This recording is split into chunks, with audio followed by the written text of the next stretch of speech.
오늘 저와 여러분들에게 주시는 하나님의 말씀 예레미야 29장 4절로 14절까지의 말씀입니다. 오늘도 이 말씀 하나님의 말씀으로 또 하나님의 음성으로 듣는 귀한 시간 되시기를 주의 이름으로 축원합니다. 우리 제목 한번 같이 읽습니다. 제목입니다. 시작. 미래와 희망을 주시는 하나님. 미래와 희망을 주시는 하나님. 우리에게 미래와 희망을 주시는 이 하나님을 오늘도 우리가 만나는, 하나님을 체험하시는 귀한 은혜가 우리 가운데 있기를 바랍니다. 여러분, 우리 대한민국, 우리 한국의 역사 속에 참 힘들었던 시대가 있습니다. 바로 일제 시대죠. 또 그 일제 시대를 지나서 또 이 남북한이 이 분단되는 그런 역사적인 아픔을 겪고 지나왔습니다. 여러분, 일제 시대를 겪으면서요, 일제 시대에 우리 민족의 가장 큰 소망이 무엇이었겠습니까? 일제 시대에 우리 민족의 가장 큰 소망은 바로 독립입니다. 이 일본 앞에 식민지 삶을 살아가면서 이제 일본에서 독립되어지는 것이 우리 민족의 큰 소망이었다는 거죠.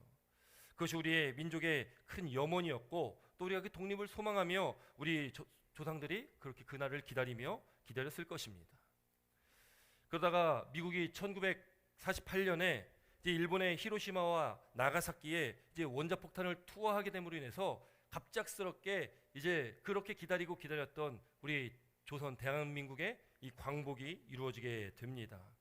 나라를 빼앗긴 지 약 35년 만에 찾은 광복이죠.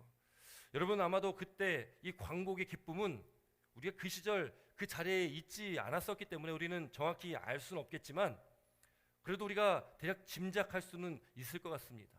아마도 한국에서 2002년도에 한국에 계셨던 분이시라면 그 월드컵의 그 함성과 열기를 우리는 잘 기억할 것입니다.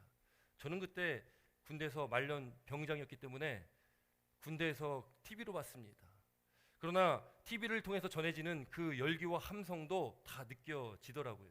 여러분, 그러나 이 35년 만의 광복은 얼마나 뜨거운 열기가 있었겠으며 얼마나 큰 함성이 있었겠습니까? 그 기쁨을, 그 소리를 지르며 함성으로 표현을 했을 것입니다. 여러분, 왜 그렇게 함성을 지르며 또 기쁨을 표현할까요? 앞이 보이지 않는 그런 암울한 시대 상황 속에서 정말 나라의 미래와 희망이 보이지 않을 그때에 이 갑작스레 일본이 항복하게 되어지고 또 우리나라가 독립을 맞이하게 되니까 전 국민이 너무나 기뻤던 것이죠. 여러분, 희망이 보이는 곳에서 이 희망을 얘기한다는 것은 누구나 다 할 수 있는 것입니다. 희망이 있는 곳에서 희망을 갖는 것도 누구나 다 할 수 있는 것이죠. 그러나 전혀 희망이 보이지 않는 그런 상황 속에서, 그런 환경 속에서 이 희망을 가지고 산다는 것은, 그것은 아무나 할 수 있는 일이 아니라는 것입니다. 여러분, 제2차 세계대전 중에요, 한창 했던 1944년에 이 독일의 유명한 그 강제 수용소가 있지 않습니까? 아우슈비츠라는 이 수용소가 있습니다. 거기에 한 사람이요, 그 함께 수감하고 있던 사람들에게 이렇게 말했다고 합니다. 3월 30일에는 전쟁이 끝날 거야. 여기 사람들이 막 묻는 거죠. 아니, 누가 그래? 꿈에서 하나님이 예언해 주셨어.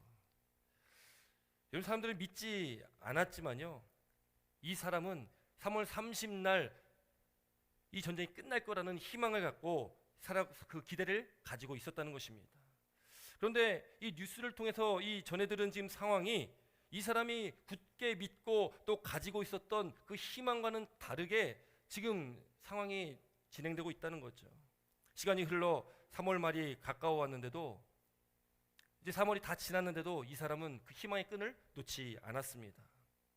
그런데 이제 3월 29일 날쯤이 돼서 이 사람이요, 그냥 시름시름 앓기 시작하더니 3월 30날에 의식을 잃었습니다. 그리고 31일 날 사망을 했다는 거죠. 그 사인이 발진 티푸스라는 병이었는데, 물론 그가 그 병에 의해서 죽었지만, 여러분, 그가 죽음은 사실상 그가 기대했던, 그가 희망하고 바라고 소망했던 이 전쟁이 끝난다는 것들이 이루어지지 않다 보니까 그가 이 희망의 끈을 놓았던 것입니다. 이 희망에 대한 상실이 그가 견딜 수 있었던 그 면역 체계마저도 깨트리게 됐다는 것을 보게 됩니다. 여러분, 근데 이 사건을요, 바로 옆에서 이 유대인 한 정신과 의사가 보게 됩니다. 이 빅터 프랑클이라는 이 의사인데, 이 의사가 옆에서 그것을 바라보면서요, 이 그의 죽음을 통해서 이 다른 사람들도 어떻게 그런 상황들을 맞이할까라는 이 궁금증을 갖게 됩니다. 그리고 그가 이 실제로 검토를 해보니까요, 이 1943년 이 성탄절부터 45년 그 새해까지 약 일주일 동안 그 수용소에 있던 사람들의 그 사망률이요, 다른 때보다 급격히 증가했다는 것을 보게 됐다는 것이죠. 물론 그 수용소 안에서의 여러 가지 조건들이나 상황들이나 여러 가지 환경 가운데 또 병으로도 몸이 약해져서 죽을 수도 있었겠지만, 이 연말 연초가 되는 그 지나가는 그 시점에 많은 사람들이 죽게 되었다는 것을 보게 되었다는 것입니다. 그 이유가 무엇일까? 이 정신과에서는 곰곰이 연구를 한 끝에 그가 이렇게 말하는 거죠. 많은 수감자들이 이 성탄절이 되면 집에 갈 수 있을 것이란 그런 희망을 갖고 있다는 것입니다. 그런데 또 성탄절이 지났는데도, 시간이 지나도 자신이 집으로 돌아갈 수 없다는 그 현실을 직시할 때에 그들이 갖는 절망감 가운데 그들이 신체적인 이 저항력까지도 잃게 됐다는 것이죠. 여러분, 그것은 무엇을 말합니까? 희망의 상실을 말하는 거죠. 미래의 희망이 없기 때문에 그들이 그렇게 많이 죽어나갔다는 것입니다. 그래서 이 의사는요, 이 정신과 의사는 이 경험을 통해서, 이 연구를 통해서요, 그가 이렇게 말하는 거죠. 왜 살아야 하는지 아는 사람은 어떤 상황에서도 버틸 수 있지만 그걸 놓치고 나면 바로 무너지게 된다. 인간으로서 존재 가치를 잃어버린 것, 그 큰 깨달음, 인간으로서 존재 가치를 잃어버렸다는 그 큰 깨달음을 얻었다라고 기록을 합니다. 여러분, 우리가요, 우리의 인생을 살아가면서 우리의 존재 가치, 또 우리의 삶의 목적을 안다는 것은 굉장히 중요합니다. 더군다나 우리가 하나님을 믿고 살아가는 전지전능하신 하나님을 믿는 저와 여러분들은 우리가 하나님을 믿는 믿음 안에 우리 삶의 목적이 분명하게 있다는 것을 깨달아야 된다는 거죠. 오직 우리 삶의 목적과 우리의 존재 가치는 우리를 창조하신 하나님께 있고, 그 하나님에 있는 그 삶의 목적을 깨닫고 우리는 예수 그리스도를 믿는 믿음 안에 우리는 날마다 우리는 살아가야 된다는 것을 우리는 깨달아야 된다는 것입니다. 오늘도 이 예배 자리에 나온 우리 사랑하는 성도 여러분들, 우리의 삶의 목적과 우리 삶의 가치를, 존재의 가치를 주님 안에서, 하나님 안에서 깨닫는 복된 믿음의 시간 되시기를 주의 이름으로 축원합니다. 여러분, 오늘 이 말씀, 오늘 우리에게 주신 이 본문 예레미야 29장의 말씀은요, 우리가 일제시대에 일본의 식민지의 상황에 있었을 그때랑 어쩌면 좀 비슷한 그런 분위기입니다. 그런 상황이라는 거죠.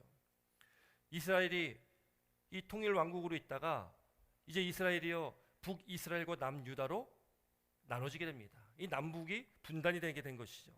북이스라엘은 예수님 오기 주전 722년에 아수르에서 멸망당합니다. 그리고 남쪽에 있는 이 유다는 예수님 오시기 전 586년에 이 바벨론에 의해서 멸망을 당하게 됩니다.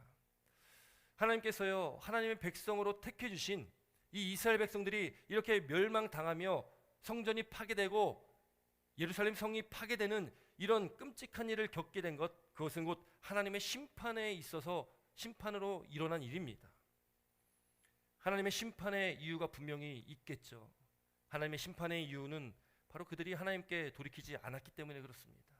하나님의 뜻에 따르지 않고 하나님께서 여러 선지자들 통해서 하나님께서 지속적으로 경고를 했음에도 불구하고 이스라엘 백성들이 돌이키지 않았다는 것입니다. 여러분, 하나님은요, 사랑의 하나님이십니다. 그러나 하나님은 또한 공의의 하나님이시라는 것을 믿으시기를 주의 이름으로 축원합니다. 하나님은 사랑이 풍성한, 사랑이 많으신 하나님이시지만, 그러나 그런 하나님은 또 공의의 하나님이시기 때문에 하나님은 우리의 행한 대로 갚으시는 하나님이시기도 하다는 것입니다. 그러나 은혜는 무엇입니까? 그 사랑의 하나님은 하나님께 돌이키는 자에게는, 하나님께 회개하는 자는 하나님께서는 용서해 주신다. 그것이 바로 우리에게 주시는 그 사랑의 하나님의 은혜라는 것을 믿으시기 바랍니다. 여러분, 이스라엘 백성들은요, 하나님을 경외하지도 않습니다. 그렇게 하나님을 두려워하지도 않았죠. 온갖 거짓 우상들을 섬기며 이렇게 하나님과 우상을 겸하여 섬겼습니다. 거짓과 탐욕이 가득하여서요, 그들은 공의롭지 못하게 살았습니다. 또 백성들의 눈물과 고통을 외면했던 사람들입니다. 여러분, 우리가 아이들을 키우다 보면요, 아이들이 점점 커가면서 이 부모님들의 말을 잘 듣지 않죠.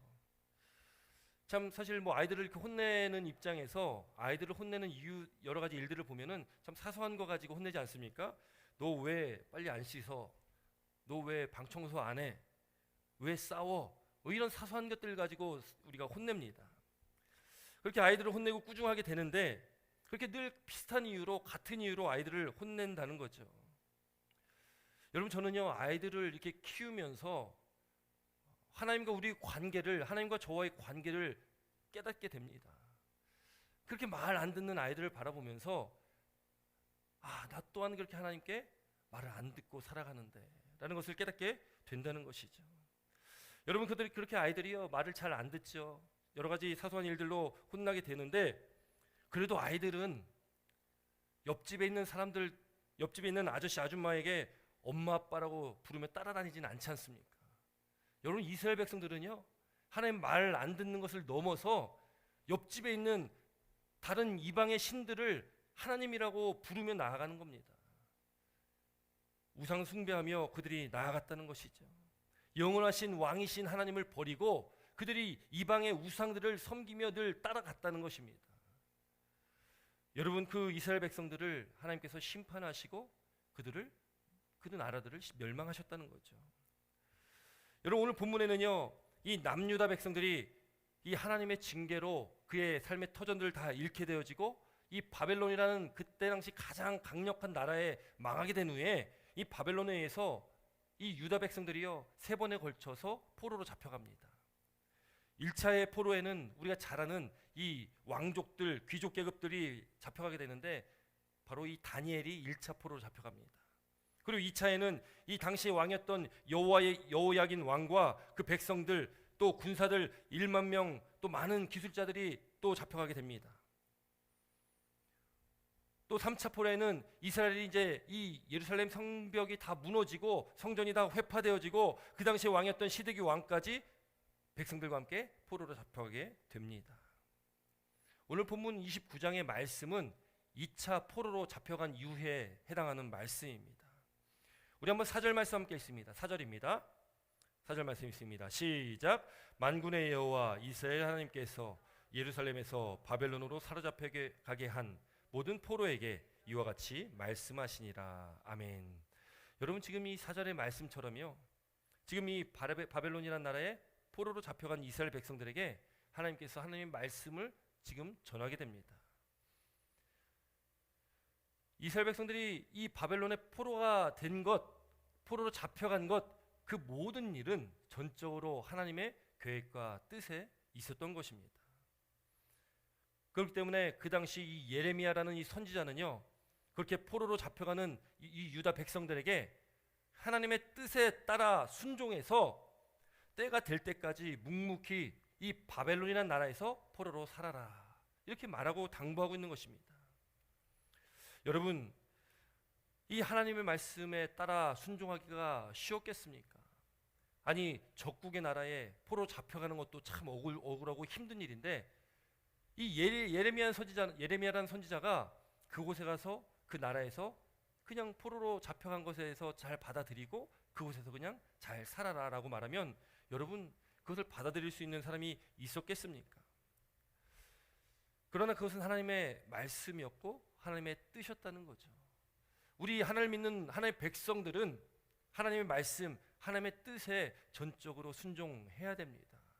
하나님의 뜻이 하나님께서 우리에게 말씀하신 것이 내 생각과 다를지라도 내 뜻과 다를지라도 내가 가는 길과 다를지라도 우리가 그때 반드시 하나님의 뜻을 따라 말씀을 따라 하나님의 길로 나아가야 된다는 것을 믿으시기 바랍니다.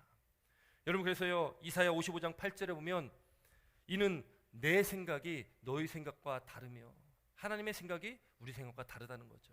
내 길이 너희의 길과 다르다. 하나님의 길이 우리 길과 다르다. 여호와의 말씀이니라 라고 기록합니다. 하나님의 생각과 하나님의 길은 우리의 생각과 우리 길과 다르다는 것입니다. 우리가 생각하지 못하는 우리가 깨닫지 못하는 그 길과 뜻이 반드시 있다는 것을 우리는 믿고 나가야 된다는 것이죠. 사랑하는 성도 여러분 바라기는 저와 여러분의 믿음의 삶이 하나님의 말씀에 순종하시고 하나님의 뜻을 따라가시기를 주의 이름으로 축원합니다. 여러분 그러면서요 이 예레미야 선지자는 그 포로로 잡혀간 유다 백성들에게 몇 가지를 당부합니다. 우리 5절과 6절 말씀 함께 있습니다. 5절 6절입니다. 함께 있습니다. 시작.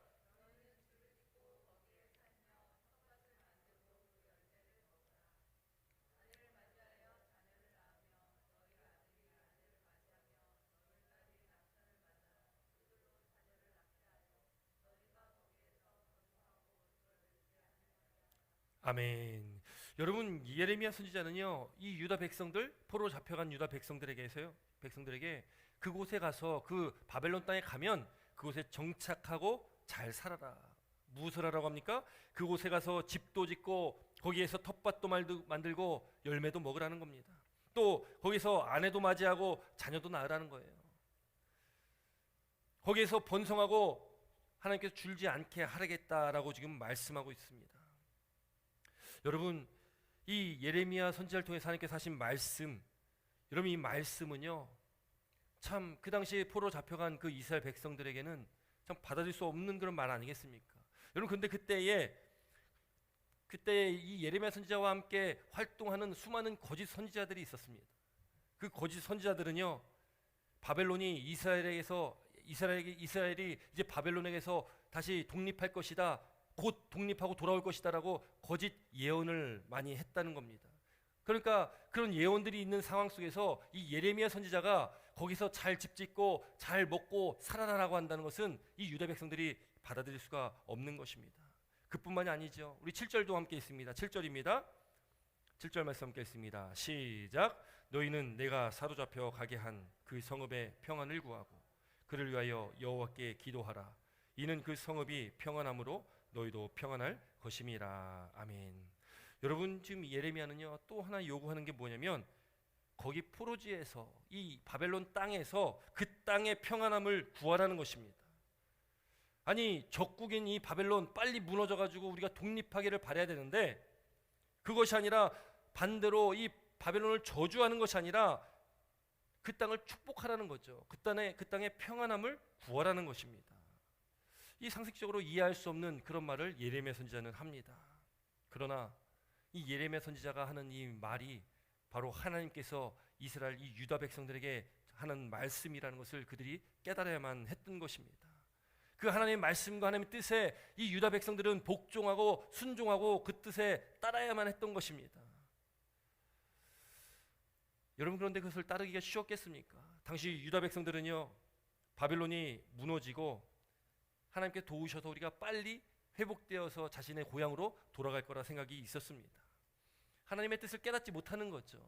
그저 자신들의 생각 가운데 자신이 가지고 있는 그 착각 속에 살아가고 있었다는 것입니다. 여러분, 우리도 믿음의 삶 속에 참 주의해야 될 일입니다.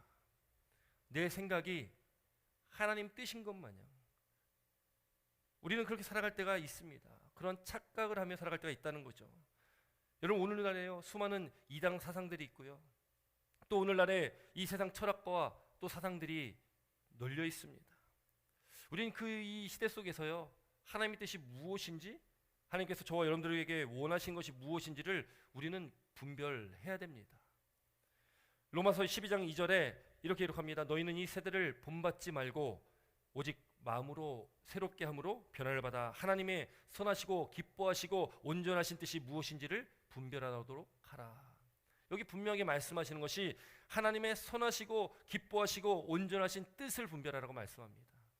여러분, 우리가 살아가는 이 시대에 우리도 분별해야 되는 것이죠. 무엇을요? 하나님께서 기뻐하시고 또 하나님께서 그 선하시고 기뻐하신 그 온전하신 뜻이 무엇인지 우리는 분별해야 된다는 것입니다. 요한일서 4장 4절에도 이렇게 기록합니다. 사랑하는 자들아, 영을 다 믿지 말고 오직 영들이 하나님께 속하였나 분별하라. 영들이 하나님께 속하였나 분별하라는 거죠. 우리에게 필요한 것은요, 분별입니다. 하나님의 말씀 안에 분별하며 우리는 이 시대를 살아가야 된다는 거죠. 왜요? 많은 거짓 선지자가 세상에 나왔음이니라. 수많은 거짓 선지자들이, 예언가들이, 또 수많은 이 시대 사상들이 널려있는 이 시대 속에서 우리는 분별하지 않으면 안 된다는 것입니다.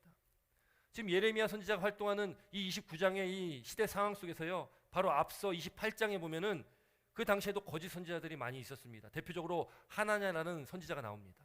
이 하나냐라는 선지자는요, 2년 내에, 앞으로 2년 내에 바벨론이 무너질 것이고 2년 내에 이제 우리가 다시금 고향 땅으로 돌아가게 될 것이다 라고 선포합니다. 여러분, 그렇게 거짓 선지자들이 예언하고 그렇게 말을 할 때에 여러분, 사람들이 어떤 이야기를 받겠습니까? 지금 이 예레미야 선지자를 통해서 하나님께서 말씀하시는 것은 너희들이 때가 차면인데, 그 때가 몇 년이냐면 70년입니다. 그런데 거짓 선지자들은 2년을 얘기하는 거죠. 여러분, 우리가 입장 바꿔 생각했을 때에 저와 여러분이라면 어디에 더 혹하겠습니까? 더 우리가 더 귀에 잘 들리겠습니까? 2년이라는 짧은 시간 동안에 그 일이 이루어지길 소망하지 않겠습니까?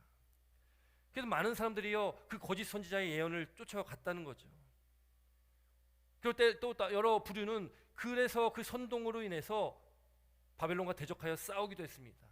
결국 다 지고 죽음을 맞이하게 되기도 했다는 것이죠. 그래서 여러분, 오늘 본문의 이 예레미야 선지자는요, 그런 무지한 이 남유다 백성들에게 하나님의 뜻이 무엇인지를 계속적으로 말씀하고 있는 겁니다. 당부하고 있는 겁니다. 하나님의 뜻을 좀 따라라. 하나님의 말씀이 무엇인지를 깨닫고 그 말씀 가운데로 나아가라라고 지금 당부하는 거죠. 여러분, 바벨론에 포로된 이 백성들에게요, 예레미야가 세 번째로 요구를 합니다. 우리 8절 말씀 함께 있습니다. 8절입니다. 함께 있습니다. 시작. 만군의 여호와 이스라엘 하나님께서 이와 같이 말하노라. 너희 중에 있는 선지자들에게 점쟁이에게 미혹되지 말며 너희가 꾼 꿈도 고지 듣고 믿지 말라. 아멘. 여러분, 지금 세 번째로 지금 예레미야 선지자가 요구하고 당부하고 있는 것 무엇입니까? 거짓 선지자들 또 점쟁이들에게 미혹되지 말라는 거예요. 너희들이 꾼 꿈도 믿지 말라는 겁니다. 오직 그럼 무엇을 믿으라고 말하는 겁니까? 오직 여호와 하나님의 말씀만을 믿어라, 들어라, 그 말씀을 따라라라는 것을 말하고 있는 겁니다. 첫 번째 당부는 그 바벨론 포로된 땅에서 잘 정착하고 살아라. 두 번째는 그 다스리는 자들과 그 성읍을 위해서 평안을 빌어줘라, 기도하라라는 거죠. 그리고 세 번째가 이 거짓 선지자들의 말을 듣지 말라라는 겁니다. 여러분, 이 본문에서도요, 지금 이 이스라엘 백성들이 자꾸 거짓 선지자들의 말을 듣기 때문에 이 예레미야 선지자가 지금 하나님의 말씀을 또 전하게 된 것입니다.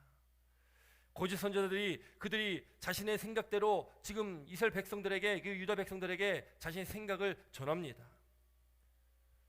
그렇게 거짓 선지자들이 자신의 마음대로 예언하고 자신의 심령을 따라 예언하는 그 예언을 듣고서 백성들이 혼돈에 빠지는 거죠.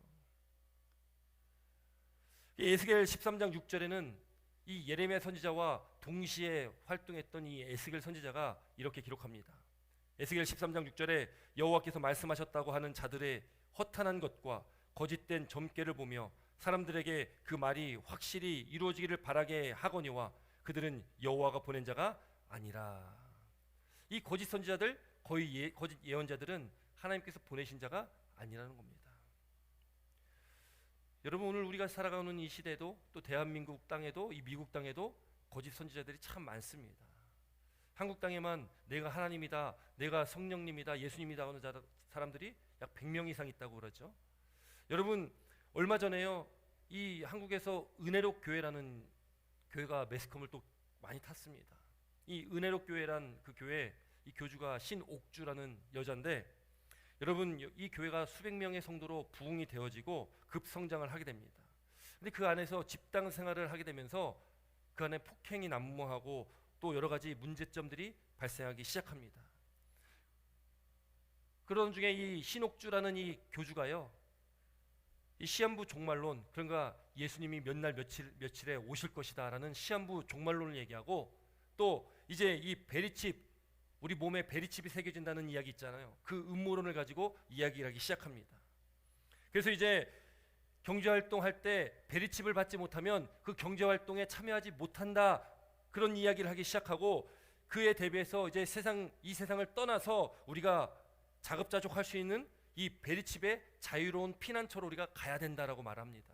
그래서 그들이요, 때를 지어서 이동한 곳이 어디냐면 피지라는 곳입니다. 피지에 가서 그들이 집단 생활을 하면서 살게 된다는 것이죠. 그래서 TV에 크게 매스컴을 탄 적이 있습니다. 여러분, 또 얼마 전에 2000년 2014년, 2015년도에 홍혜선이란 또 이 여자가 등장을 합니다. 이 홍혜선이란 이 여자는요, 거짓 예언을 했고 또 하나님께 직통 계시를 받았다, 하나님께서 나에게 직접 말씀하셨다라고 하면서 사람들에게 그것을 전했습니다. 그가 전했던 대체적인 내용들은 한국 전쟁이 일어날 것이다 라는 예언이었습니다. 그런데 그 예언들이요, 계속 날짜를 말했는데 계속적으로 빗나가기 시작합니다. 그러면서 이제 지금 전쟁이 암암리에 시작되고 있는데 빨리 우리가 여기서 떠나야 된다, 우리 한국 땅에서 벗어나야 된다. 여러분, 그래서요, 수많은 사람들이 그 피난처로 도망쳐 나가서 미국 땅이나 또 이 태국, 필리핀이나 이 동남아 지역으로 많이 흩어졌습니다. 그때요, 어떤 교회는 목사님과 신도가 함께 나갔습니다.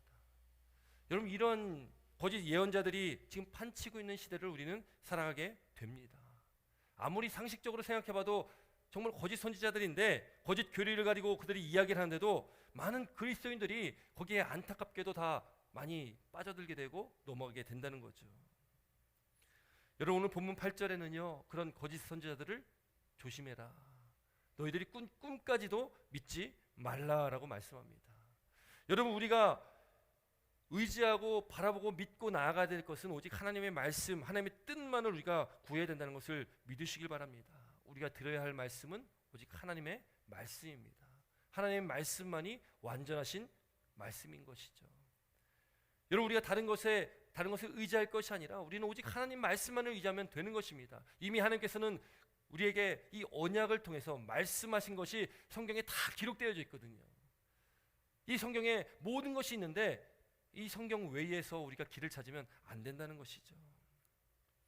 이사야 26장 4절에 이렇게 기록합니다. 너희는 여호와를 영원히 신뢰하라. 주 여호와는 영원한 반석이심이로다. 우리는 여호와 하나님만을 신뢰해야만 합니다. 여호와 하나님의 그 말씀만을 믿고 나아가야 된다는 것이죠. 여호수아 23장 14절 15절에도 모든 선한 말씀이 하나도 틀리지 아니하고, 하나님의 모든 말씀은, 그 선하신 말씀은 틀리지 아니하다. 다 너희에게 응하여 그 중에 하나도 어김이 없음을. 하나님의 그 선하신 말씀은 틀린 말씀이 아니고 어김이 없는 말씀이다. 모든 것이 다 정확하고 모든 하나님의 말씀, 그것은 진리이므로 변함이 없는 말씀이라는 것을 우리에게 전합니다. 여러분, 우리가 하나님의 말씀 앞에 우리가 좌로나 우로나 치우치지 마시기 바랍니다. 세상의 소리에 귀 기울이지 마시기 바랍니다. 거짓 선지자들의 예언에 현혹되시지 마시기 바랍니다. 여러분, 오직 우리는 하나님의 말씀만을 붙들고 나아갈 때에 성령께서 우리를 깨닫게 하시고 성령께서 이 하나님의 말씀을 통해서 우리가 나아갈 길을 제시해 주시는 것입니다. 여러분, 예수님이 누구십니까? 우리의 길과 진리요 생명이신 분이 바로 예수님이십니다. 진리는 변함이 없는 것이, 영원히 변하지 않는 것이 진리입니다. 예수님은 영원히 변하지 않는 분이시고 우리 길이 되시고 그 길은 바로 생명의 길이다. 예수님께서 길과 진리요 생명이라 말씀하시는 것입니다. 여러분, 우리 오직 하나님의 말씀을 신뢰하시고 하나님의 말씀을 따라 나아가시는 복된 믿음의 삶이 되시기를 주의 이름으로 축원합니다. 여러분, 그렇게 하나님의 말씀을 따라가는 그 유다 백성들에게, 이스라엘 백성들에게 하나님께서는 이 예레미야 선지자들을 통해서 약속해 주십니다. 우리 10절 말씀 한번 같이 읽습니다. 10절입니다. 시작. 여호와께서 이와 같이 말씀하시니라. 바벨론에서 70년이 차면 내가 너희를 돌보고 나의 선한 말을 너에게 성취하여 너희를 이곳으로 돌아오게 하리라. 아멘. 여러분, 이 하나님의 약속의 말씀입니다.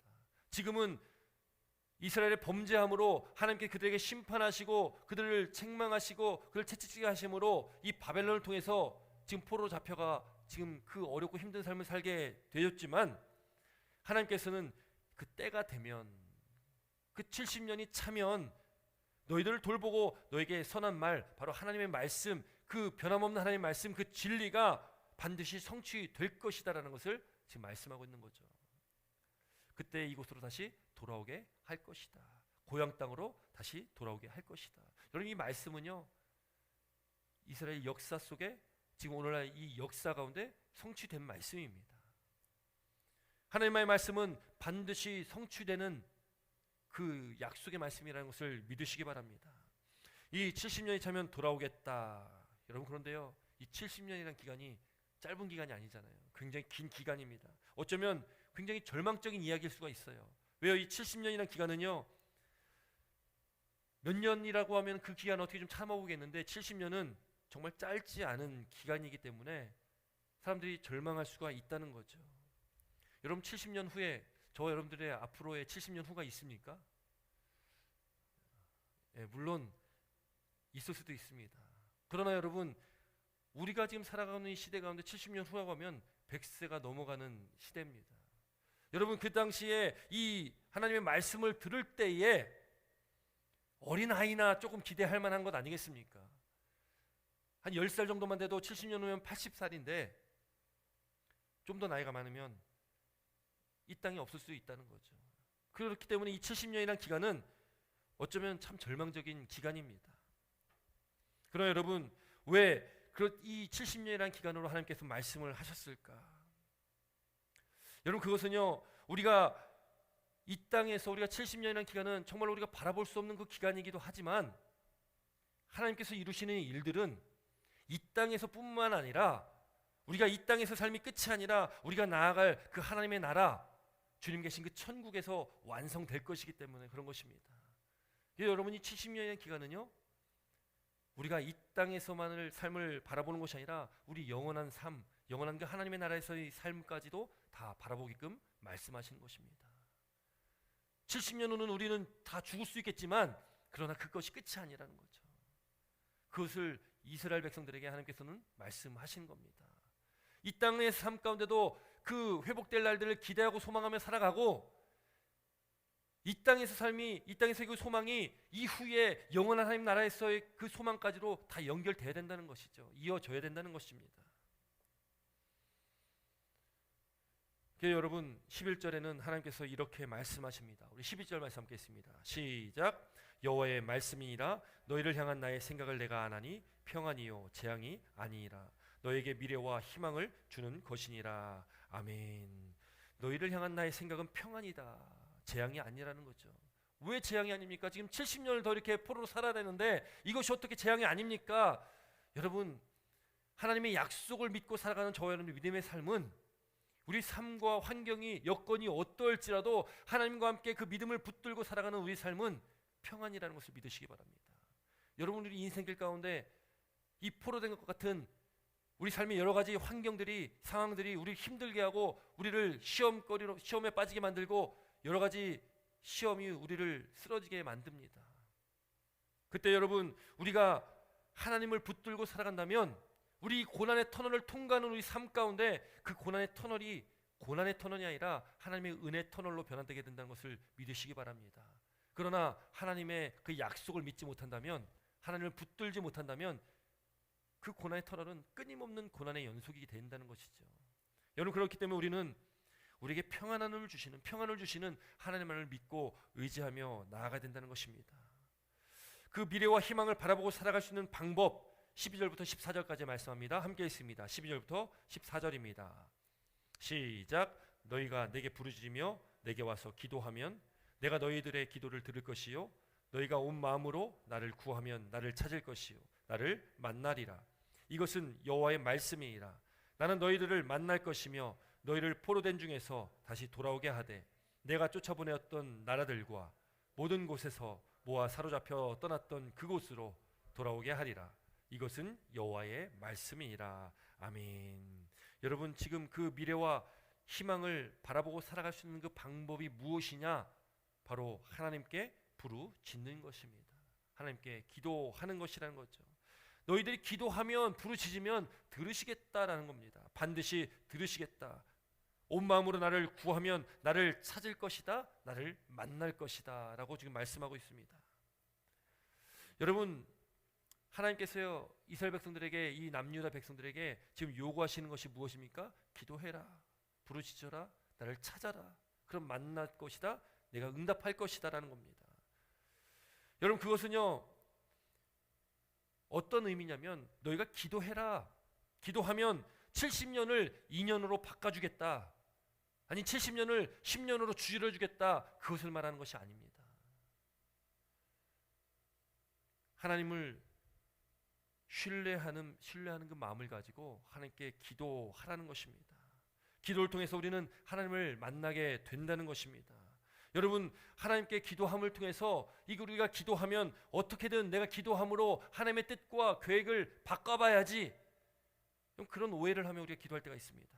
하나님께 기도하면 70년을 2년으로 바꿔주시겠지. 우리가 그런 기대를 가지고 기도할 때가 참 많다는 것입니다.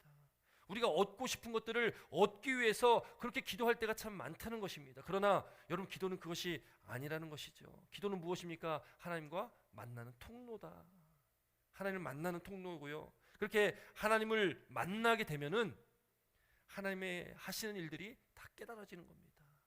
하나님께서 하신 말씀이 다 믿어지는 것입니다. 그렇게 기도를 통해서 우리가 하나님과의 관계가 회복되어지고 하나님과의 관계가 올바로 맺어지면 우리는 하나님을 믿고 신뢰하며 나갈 수가 있는 것이죠. 하나님께서 70년이라고 말씀하셨다면 그 70년을 바라보며 나아갈 수가 있는 것입니다. 왜? 하나님께서 우리에게 평안함을 주시기 때문에. 그 하나님을 믿고 나아가면 우리는 그 70년도 견뎌낼 수가 있다는 것이죠. 여러분, 미국의 성공의 목회자였던 이 E.M. 바운주란 이 목사님이요, 이렇게 말씀하셨습니다. 기도는 하나님을 우리 인생의 사소한 문제 안으로 모시고 온다. 하나님께 우리 기도하면 하나님께서 우리 인생에 개입하시는 거거든요.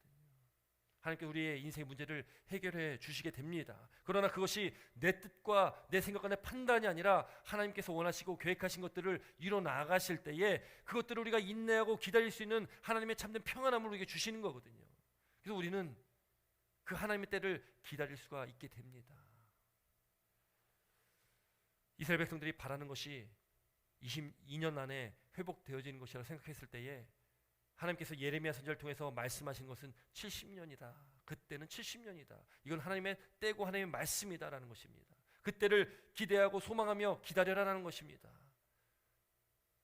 죽을지언정, 이 땅에서 우리가 그 날을 보지 못할지언정 하나님께 이룰 일들을 소망하면서 믿음으로 나아갈 때에 포로된 땅이라 할지라도, 우리가 얽매여 있는 그런 억압받는 땅이라 할지라도 하나님께서 나와 함께 하시면 그 땅 가운데 삶이 평안한 삶이 될 것이고, 우리가 이후에 하나님께 나아갈 때에 하나님 나라에 들어간 그 천국의 삶을 살아갈 때에 우리가 그 은혜를 얻고 그 안에서 주님과 함께 동행할 수 있게 된다는 것을 말씀하고 있는 것입니다. 사랑하는 성도 여러분, 우리가 주님 안에서 참된 희망을 보시기 바랍니다. 우리의 미래를 바라보시기 바랍니다. 내 생각과 다를지라도, 내 길과 다를지라도 그것이 하나님의 말씀이라면 그 말씀에 따라 순종하시며 나아가시는 복된 믿음의 삶이 되시기를 주의 이름으로 축원합니다. 그 길이 우리의 평안의 길입니다. 그 길 우리가 사는 길입니다. 그 길만이 우리의 진리의 길이고 그 길만이 우리의 생명의 길임을 믿으시며 주의 뜻, 주의 말씀, 그 말씀을 순종하시며 날마다 하루하루 살아가시는 복된 믿음의 삶이 되시기를 주의 이름으로 축원합니다. 기도드리겠습니다.